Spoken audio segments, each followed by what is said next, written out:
Thomas Green here with Ethical Marketing Service. On the podcast today, we have Alex Brueckmann. Alex, welcome. Thank you very much for having me, Thomas. Good to be here. It's good to have you. Would you like to take a moment and tell the audience a bit about yourself and what you do? I'm a strategy entrepreneur. That's how I would describe it. I've been working in the strategy space for around 15 years in different capacities. I first worked several years as a strategy manager in a global media corporation, later became a management consultant based on that experience, and from there became an entrepreneur myself. So running strategy programs with large organizations on the one hand, and on the other hand, I help entrepreneurs to get their head around strategy and basically use what I learned in my previous roles to help other entrepreneurs get their business off the ground. Thank you for the introduction. I have got a load that I want to ask you, but typically, what's the scenario where someone will come to you for help? Like, what is the typical situation that they're in? Do you want to talk about it more from an entrepreneur's perspective or more from a corporate perspective, or maybe both? What is your preference? The audience is typically business owners, so let's approach it from there. So if you're a business owner, you would probably get in touch with me when you have this funny feeling in your stomach about, this has been successful so far, but I wonder where this could go if I would approach it maybe from a different perspective. Or I've been winging it for quite some time. It still worked, but what if I really threw myself into it, kind of?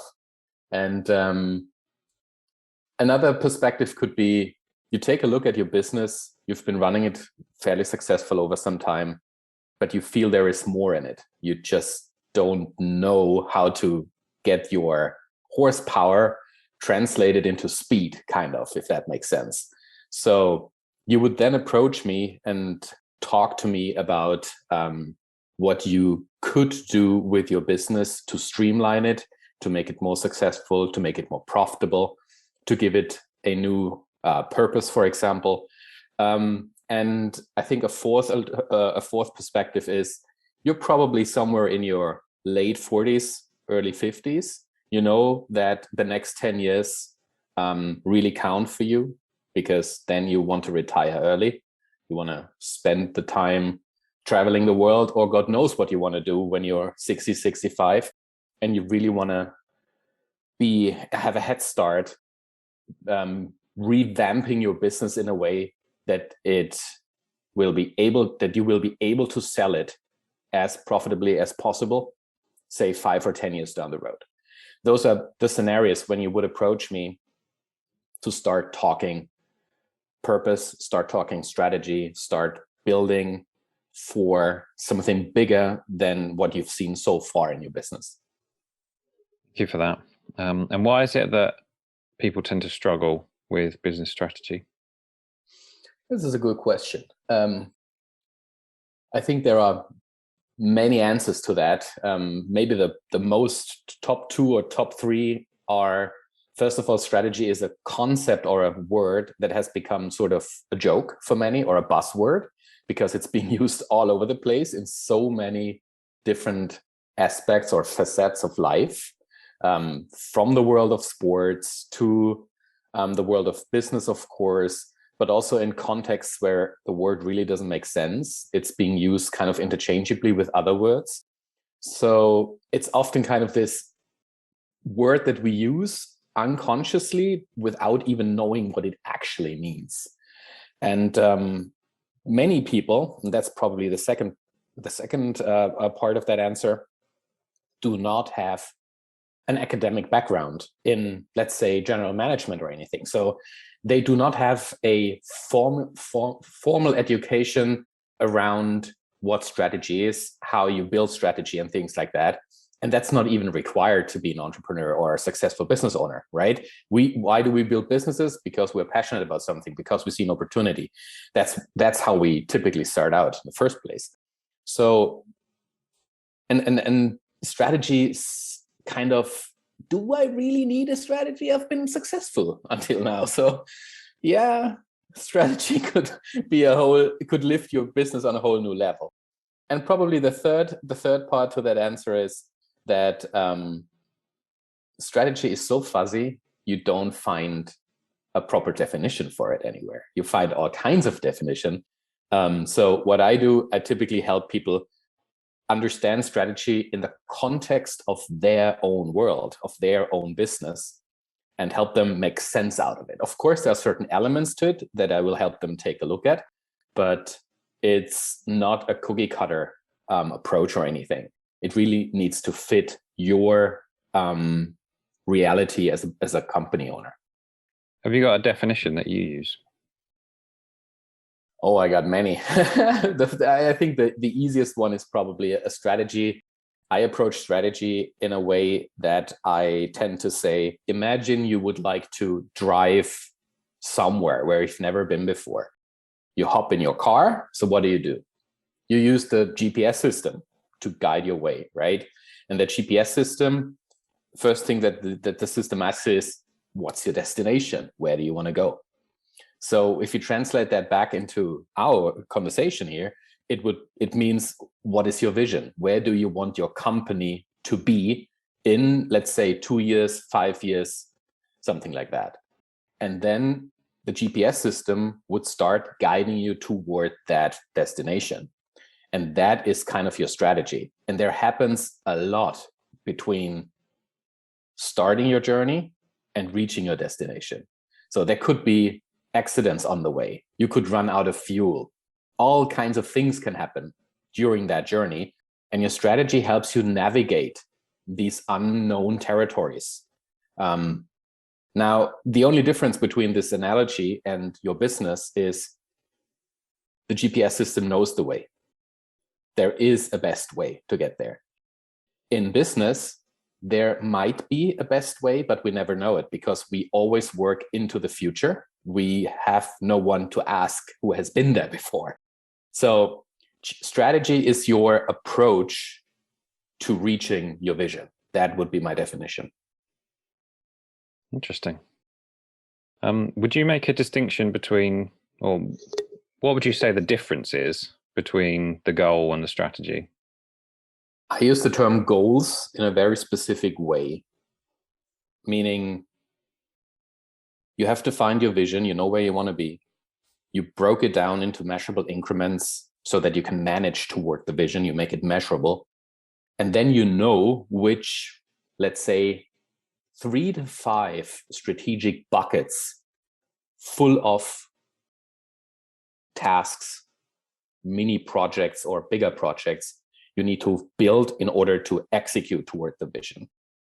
And the term goals would sit in those buckets. So within these strategic buckets, you will have certain goals. And an example would be very often when it comes to defining a growth strategy, sales and marketing are a particular piece of that puzzle. And inside this strategic bucket of sales and marketing, you would find some strategic goals that are broken down from your vision. So in your vision, when you make it measurable, there is already potentially a sales target in there or a growth target in there. And then you break it down into something that is very concrete that you could give. Let's say you are a company owner, you have 10 employees, and you have one particular person responsible for sales. So you could go to that person and be like, that's what we want to achieve. That is your overarching strategic goal for sales. Let's use this goal and break it down into targets, which are sub goals, if you want, and in order to help our people execute on it. So you go from strategy into action by using goals and individual targets that kind of balance scorecard, if you want, but way less complicated, much more hands-on, much more straightforward. So you translate your strategy into action using those goals and targets. Thank you. Do you mind talking about your key elements to a winning strategy? Of course, let's do that. I believe there are 9 elements that company owners need to embrace in order to build and scale successful businesses. And they are formed around the centerpiece of strategy. So strategy would be one element. And it consists, and we already talked about goals, we already talked about strategy as such, and we already talked about vision. So those three elements, vision, strategy, and goals, would be the core, the centerpiece. And it's because those elements have a reach that goes way beyond what they stand for. And what I mean is this: when you build a company, you typically need to take care of things around your pure business strategy or your vision.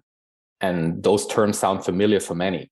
We talk about purpose. So what is the issue out there in the world that your business is uniquely positioned to solve? If you can write that down, this is truly powerful, because it always links back to that purpose. So what you achieve is more than just being profitable. You're doing well while also doing good. And purpose is something that really needs to be more than making money. It needs to be something larger than life, something idealistic sometimes even. So if you take a look at purpose statements of very successful companies, you would often find that they are so unbusinessy, if that makes sense, that you're like, okay, but you're still a for-profit company. Yes, we are, but we know why we do this. We do something because it is urgently needed out there in the world, be it serving your students, serving patients, helping the environment, bringing more justice to society, whatever it might be. If your inner core values and your purpose are clearly defined, it's just like supercharging your organization, and it needs to shine through in your vision. And I touched purpose, and I already quickly talked about values. Your values are basically, they not necessarily have to be related to your purpose, but they kind of are. And what I mean with that is, values are those things that are so important for you as a business owner and as a business as a whole, that they are non-negotiable for you. You're willing to be punished for them. You're willing to accept that clients walk away from you, or you're willing to reject potential clients because you see that how they operate, for example, is not in line with your own values. So it's really about boundaries, about defining who you are, about defining how you want the people that work with you to behave. For example, honesty and integrity would often be a value that you see nowadays in companies. So the question always is, what does that mean for us very specifically? How does it translate into our actions? So it's not just a fancy word. It's really about understanding how it translates into the day-to-day, into your operations, right? And finally, the third element in this first layer, besides purpose and values, is your mission. It's also a term that is often being used in different ways, but in the way that I use it, it simply means it's your business definition. Or if you are a not-for-profit organization, but a for-impact organization, it's not your business definition, but it's the definition of what you do, basically. So let's assume you are, I don't know, you're running a small company in the entertainment field. So you're providing stages and lighting and sound solutions to event venues, for example. Your mission would be something like, we deliver stage equipment to our clients. And then you can also define who the clients are. You would not do a fancy marketing blah blah out of it that you put on your website. It's really about knowing what you do. And this is especially important if you are a small company, because there are so many opportunities around you every day, and so much you can get distracted by. So it really helps you focus on what counts most for you, on what is it that you do.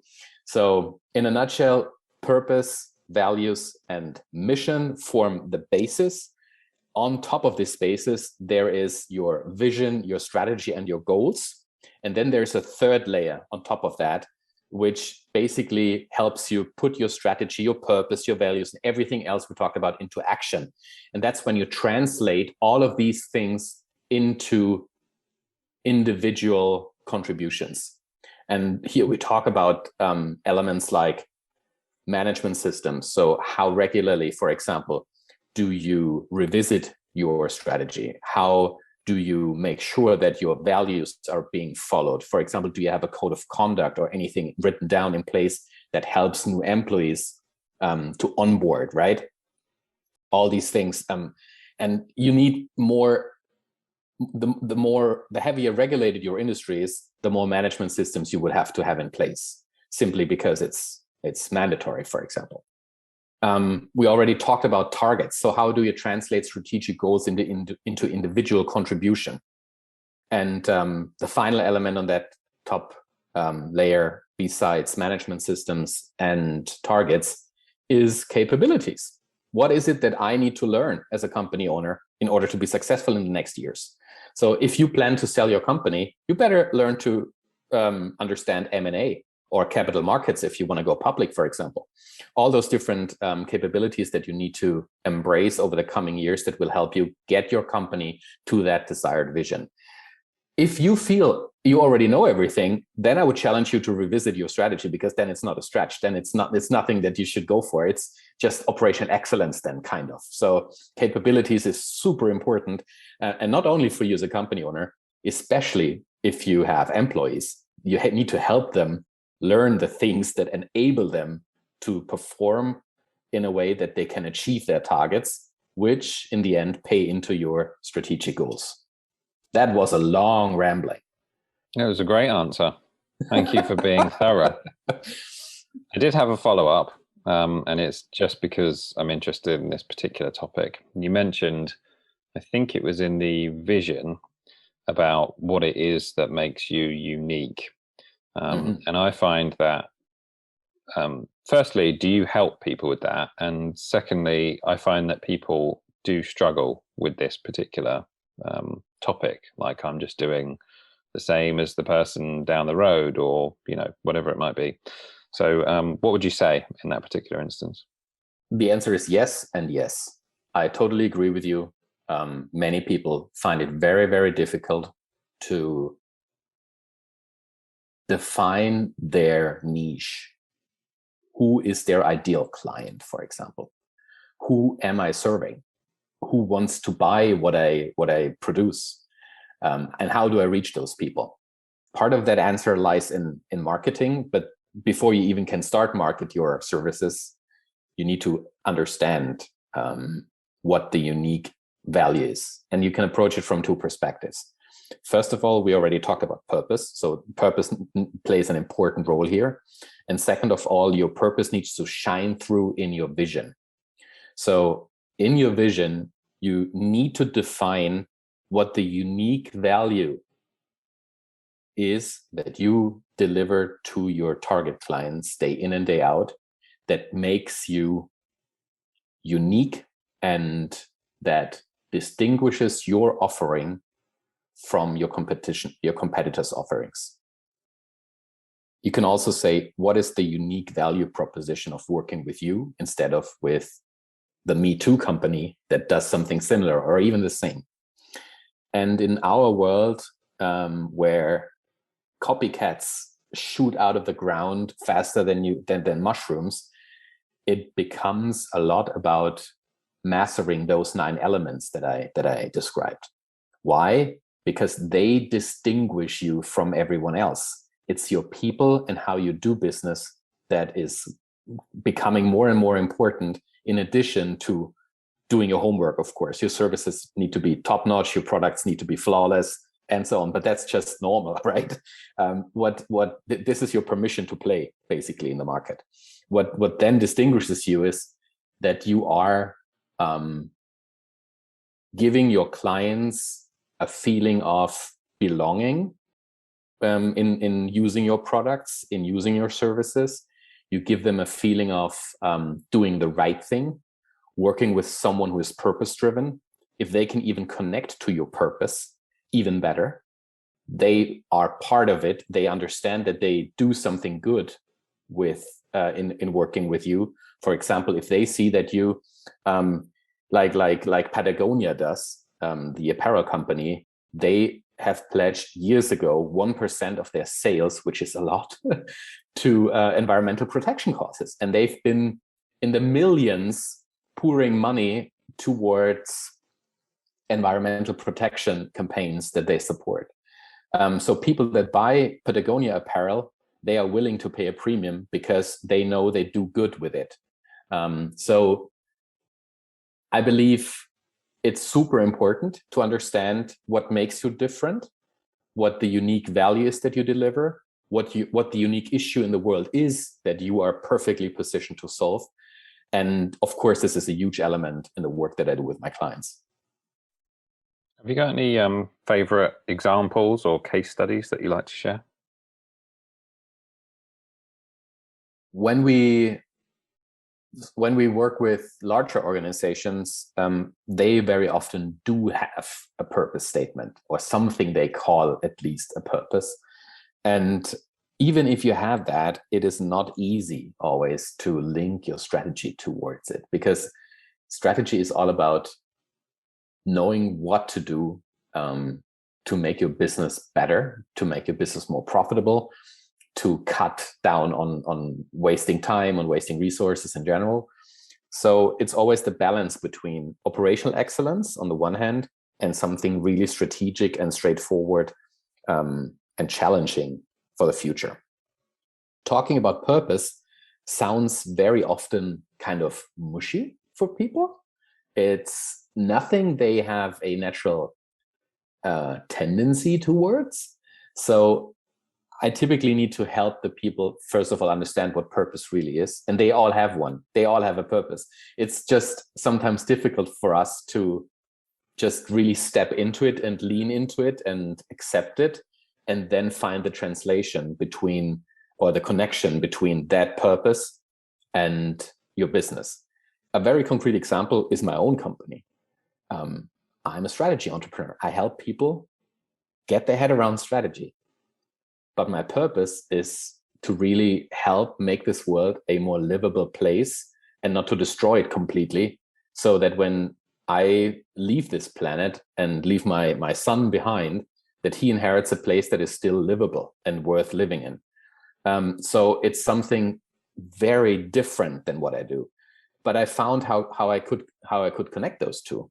I deliver pro bono work to environmental protection agencies. I work with them without charging them, because this is the best use of my knowledge in a way to make this world a better place. I don't make business with that in a sense that I earn money with it, but it's a balance, right? Balancing my for-profit work and my not-for-profit work.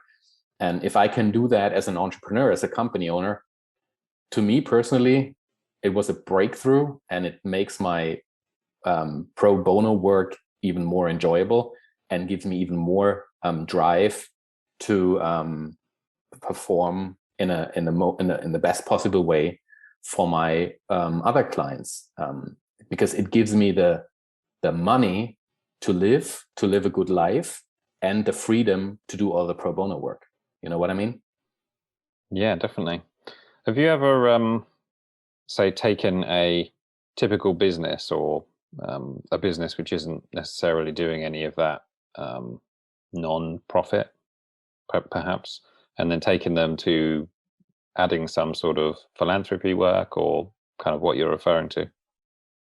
Yeah, this is often businesses do philanthropy work in the broadest sense of the word. They are either active in their communities, I don't know, sponsoring a local youth team, for example, a sports team, or things like that, or they are otherwise active in their communities. Some do philanthropy that is in the form of opening their network and have people that they believe need access to that network touch into their connections. And sometimes it's, so this can happen through events, for example, where you bring people together that can benefit from knowing each other, or you simply do it by donating money. So so the second pillar of my own purpose is not only providing pro bono work to environmental protection agencies. I founded a childhood cancer charity some years ago, but I'm not a medical doctor or a researcher. I can't really do something with my hands and knowledge to support those that fight for a cure. But I can donate, I can give money to those people to have their research going. So this is also something where you basically put your money where your mouth is. And this is often the easiest way to live up to your purpose, but it should not be the only way. Well, congratulations on that. That must be really rewarding. It is. Thank you. So in terms of like mistakes, what's some of the worst mistakes you've seen regarding strategy? Mistakes are a double-edged sword. If the mistake is not brutal enough, or is too brutal, you can call it a mistake. But in many instances, mistakes really happen on a smaller basis when you roll out your strategy, and you can learn from these. They are not a game changer or they kill your strategy or anything like that. So, but answering your question from a broader perspective, when it comes to strategy, I think the biggest mistake that I've seen is that the strategy is either not written down, it's somewhere in the head of a company owner, but it's not clear, and those around that person don't get it because they don't see it, they don't have access to it in its full beauty. The second mistake is that many strategies that I've seen aren't actual strategies. They are operational excellence programs, if at all. So they are a plan, yes, but they are basically only a plan to do something more efficiently. A recent example I've come across, and this is probably encouraging for many smaller company owners, McDonald's. They talk about what their strategy is in a way that I'm like, yeah, that's not strategy. That's the perfect example for operational excellence. They want to sell more meals to more clients on a more regular basis. So that is not operational excellence. That is not strategy. That is doing what you've always been doing, but this time we do it really good, really well. We do it very efficiently. Yeah, you've been doing that for a long time.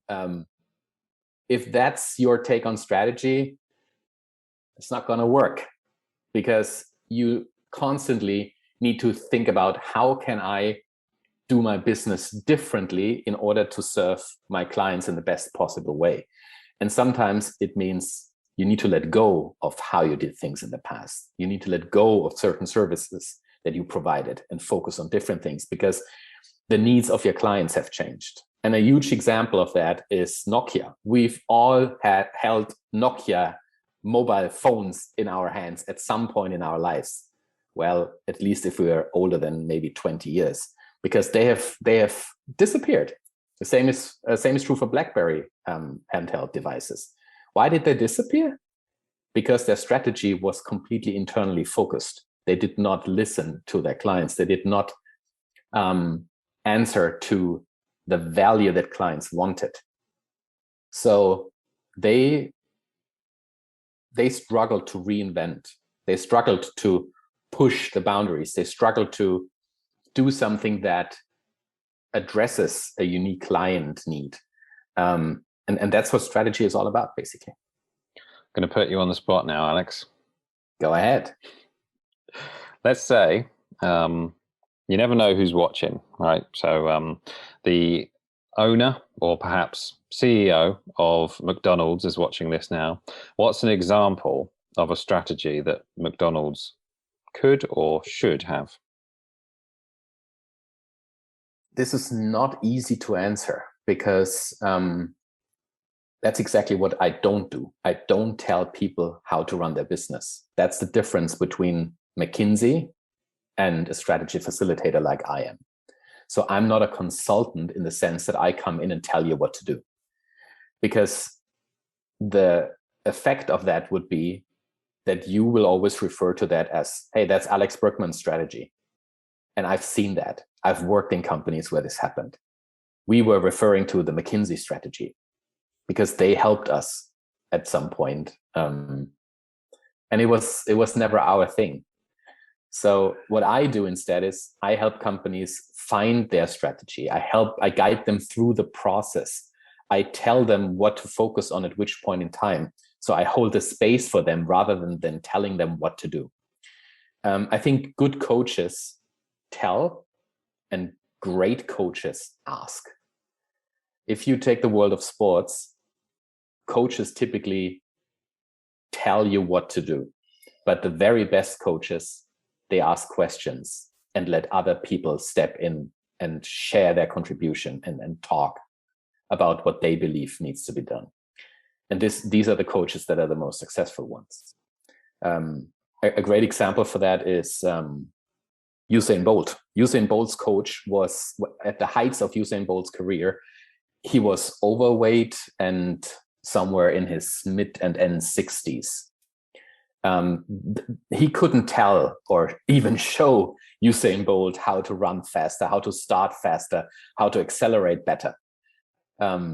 He was there to help him focus on what matters, because he knew how he could help Usain Bolt unfold his full potential. And that's what I do.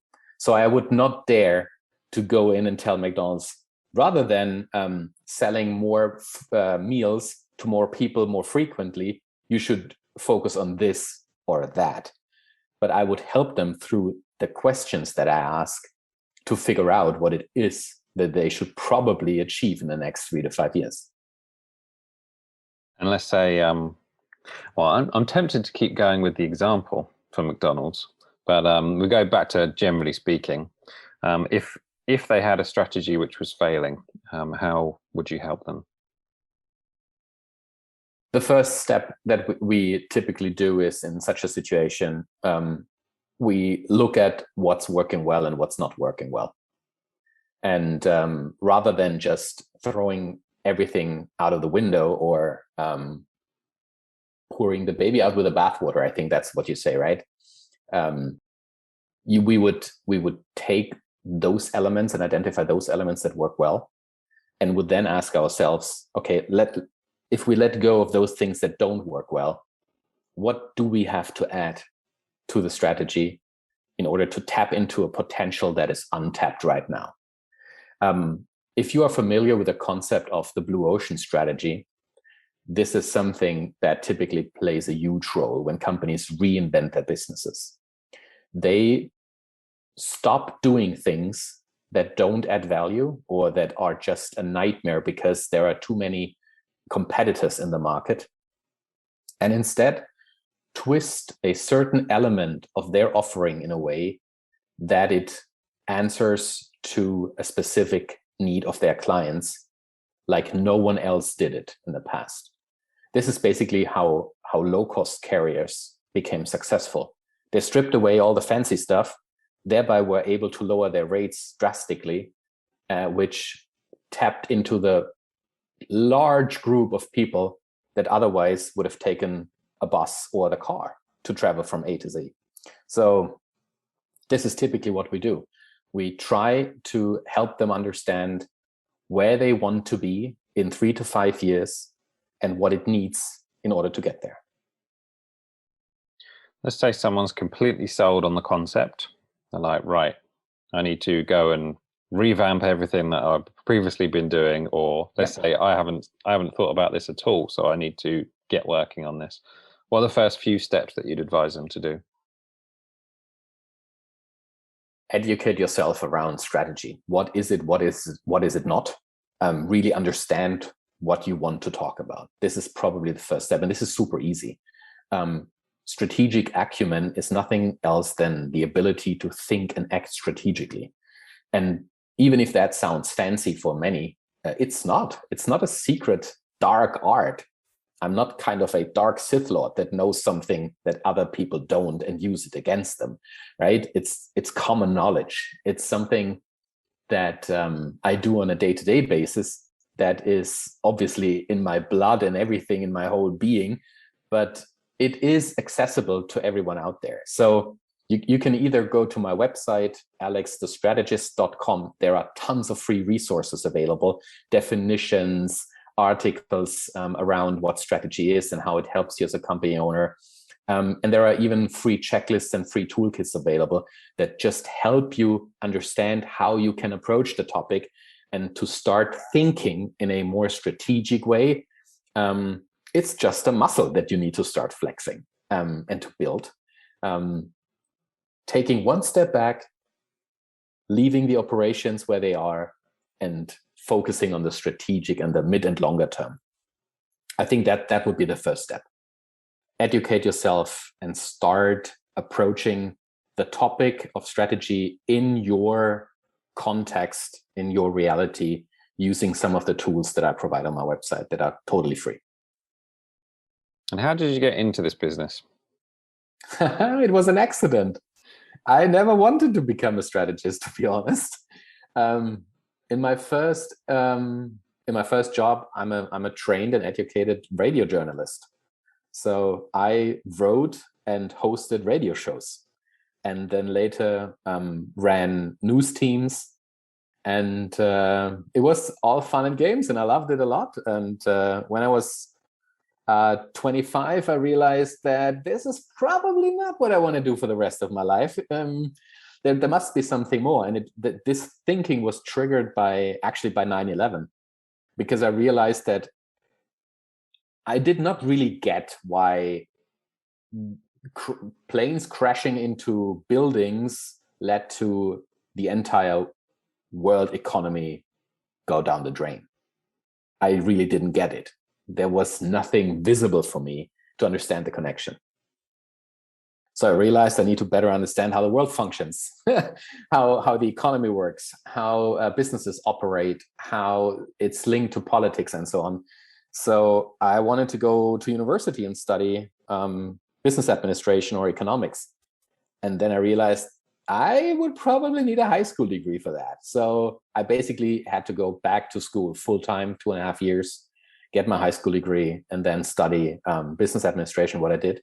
And to be honest, strategy was one of the most boring, it was the most boring subject for me, because it did not have any connection to my pre-university career. I really didn't get it. I did not have the mental capacity to get my head around strategy in the first place myself. And it was only when I started after university as the executive assistant to a CEO in a global media corporation, where I had the opportunity all of a sudden to start working on strategy. And this is where it became interesting for me, because all of a sudden it had a real connection to the world. There were real people affected by it. There was a real business affected by it. The numbers were real. The people were real. And I realized, oh my God, I love this stuff. And it was in working with other external consultants that supported us on the way, the McKinseys of this world, the A.T. Kearneys. It was amazing what I learned on the way. So I realized there must be more in it. I threw myself into it, into the topic of strategy, and I never let go ever since. On that story, do you have like a first day? What was your first day of being a business owner or a self-employed person? Yeah, I had a business when I was very young. It was basically a side hustle. I was still with that radio station where I did my apprenticeship. It was super exciting. Back then I was maybe 20 years old. And with my back then girlfriend, I started a small side hustle, a small marketing and ad agency, if you want. Back then it was like the sky is the limit, you know. This was, we had some clients fairly quickly. It worked fairly well, but hey, the relationship broke, so did the business. And when I restarted my own business decades later, now the business that I run today, it felt kind of similar. So I felt kind of like 20 years old again in terms of the energy that I felt and in terms of the opportunities that I saw. But this time I knew what I was doing. This is a huge difference. So you learn through life. And if you are humble enough to realize that there's still a lot to learn, even if you are better today than you were in the past, this is the way forward. Keep learning, keep applying what you see around you to your own world, and try to approach business from a purpose-driven perspective, not only from a pure profit perspective. And what are your goals now, Alex? Short-term, long-term, personal, private, business? Whatever comes to mind. I would say from a business perspective, my goal is to establish a company and develop my own company in a way that I can serve more entrepreneurs in a similar way that I did in the past, but in completely different ways. So I'm currently pulling together an 8-week strategy masterclass that anyone can go through that wants to learn more about strategy and how to apply it to your own world. It's not a theoretic course. It's very, very hands-on. It's about your business. You can go through it on your terms in the context of your company. And I would say privately, my goal is to spend as much time as I can with my 19-month-old son. This has been a source of joy over the past 1.5 years. Absolutely amazing. And it's harsh to say, but for me, the pandemic was a blessing in disguise, because I was traveling like 70% of my time globally, sometimes on 3 continents within 1 month, which prevented me from enjoying quality time with my family and my friends. Having the chance to see my child grow up was so rewarding for me that I took action and said I need to rethink how I do my own business. So the stuff that I put out there, the toolkits, the checklists, and everything that I give to people, this is nothing theoretic. It's what I did with my own business. I use those tools. I use those frameworks. They work, and that's the good thing. I've gone through them myself, and I see that it empowers me to do business in a different way, and that it helps me to live a life that I want to live, meaning spend more time with my son. Well, it's a positive thing.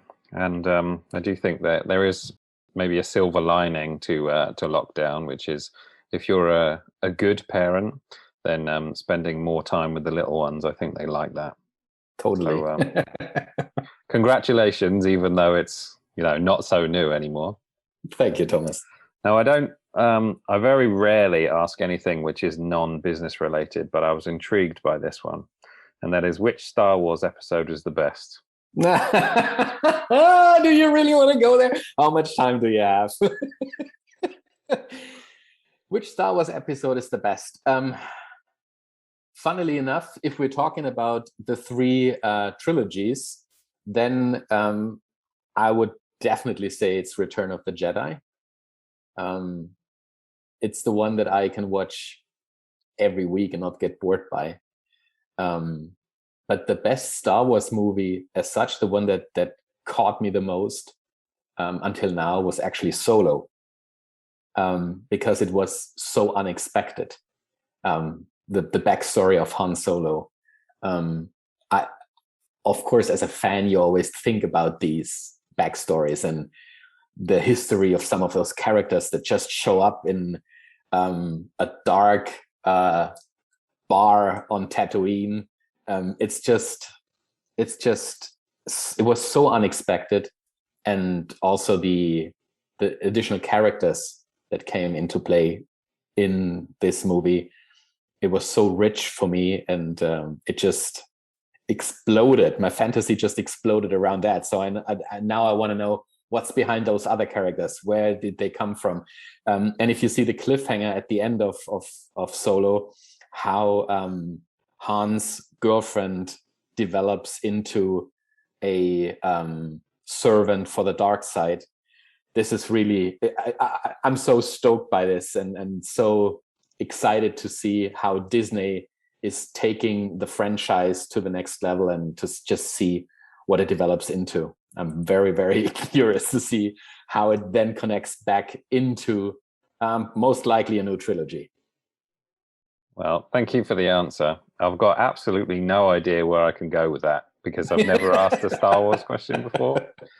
I think it's a good place to end. So where's the best place for people to find you? It's probably my website, alexthestrategist.com. The toolkit that I mentioned, the strategy toolkit, is right on the landing page. Just click it, download it, start getting your head around it. I think it's a kind of 20-page document that is very, very hands-on, that helps you understand some of the elements we talked about earlier, especially the strategic ones. And it's a how-to and step-by-step guide that helps you understand strategy in a new way, in a different way. If you're not ready to work with it, don't even download it, because it is work. It's not some magic ingredient that I just hand over and you can then be successful and profitable in the future, because that doesn't exist. So if you're ready to put some work into it and do something with it afterwards, this is your go-to resource. Alex, thank you for the time today. Thomas, it was a pleasure talking to you. Thank you very much.